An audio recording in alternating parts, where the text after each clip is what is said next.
இறந்தது யாருன்னு அவருக்கு தெரியல. இறந்தது ஜெயராஜ், அவர் சொல்றது ஜெபராஜ்னு சொல்றாரு. இப்படி அவங்களுக்கு வசனம் எழுதி கொடுத்து வாழ்த்துட்டு போறாங்கன்னு எனக்கு தெரியல. சாத்தான்குளம் ஜெபராஜ் ஃபெனிக்ஸ் அந்த கேஸ் சிபிஐக்கு மாத்தினப்போ இது தமிழ்நாட்டோட காவல்துறைக்கு அவமானம்னு சொன்னீங்க. இன்னைக்கு நீங்க உத்தரவிட்டதுக்கு பேர் என்னங்க சார்? புஷி ஆனந்தம் விஜய் ரசிகர் மன்ற தலைவராக இருந்தாரு. ஐயா அமித்ஷா கூட அவர் தொடர்பில் உள்ள ஆளு, இப்பவும் தொடர்பில் இருக்காரு. அம்மா கிறிஸ்டின் மைனாரிட்டி ஓட்டை பிரிக்கிறதுக்காக பாரதிய ஜனதா கட்சியிலிருந்து அவரை போட்டிருக்கு அப்படி சொல்றாங்க. இவங்களுக்கு ஒய் பிரிவு பாதுகாப்பு விஜய் கேட்கல. அது யார் கொடுத்தா, எது கொடுத்துருக்காங்க? பாரதிய ஜனதா கட்சி சொல்லிதான் கட்சி ஆரம்பிக்கு. அந்த அரசியல் கட்சி தலைவர் சாத்தான்குளம் சம்பவத்தில் இறந்தது யாருன்னு அவருக்கு தெரியல. இறந்தது ஜெயராஜ், அவர் சொல்றது ஜெபராஜ்னு சொல்றாரு. அது அப்போ எப்படி அவங்களுக்கு வசனம் எழுதி கொடுத்து வாழ்த்துட்டு போறாங்கன்னு எனக்கு தெரியல. ஜூலை மாதம் 22, 23 தகப்பனும் பையனை இறக்குறாங்க. ஜூன் மாதம், ஜூலை மாதம் வரை வழக்கு பதிவு பண்ணல.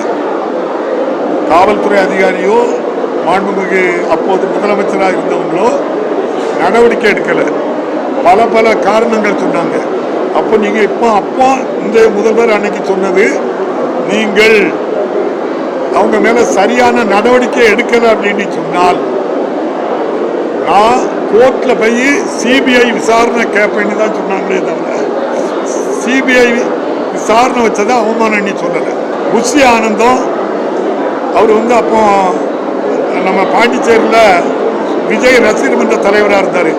ஐயா அமித்ஷா கூட அவர் தொடர்பில் உள்ள ஆளு, இப்பவும் தொடர்பில் இருக்காரு. அவர் தான் சரி கண்ணாங்க.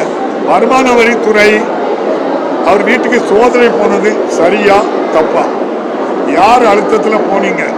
அங்கே குற்றம் நடக்கலையா? யாருக்குமே தெரியாத. இப்போ வருமான வரித்துறை அதிகாரி அங்கே பொறுப்பு வாங்கினாரு.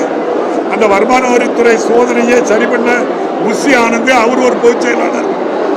இவங்களுக்கு ஒய் பிரிவு பாதுகாப்பு விஜய் கேட்கல. அது யார் கொடுத்தா, எது கொடுத்துருக்காங்க? எல்லாமே சொல்றது தான் சொல்றேன். நீங்க பத்திரிகை தான் சொல்றீங்க. மத்திய அரசு, ஒன்றிய அரசு, பாரதிய ஜனதா கட்சி சொல்லிதான் கட்சி ஆரம்பிக்கு. அவங்க அம்மா கிறிஸ்டின் மைனாரிட்டி ஓட்டை பிரிக்கிறதுக்காக பாரதிய ஜனதா கட்சியிலிருந்து அவரை போட்டிருக்கு அப்படி சொல்றாங்க. இவருக்கு தனி விமானம் ஒன்றும் கொடுத்துருக்காங்க அப்படின்னு சொல்றாங்க. நினைச்ச நேரம் எங்கேயும் போகலாம். அது உண்மையா பையா நீங்க தான் விசாரிச்சு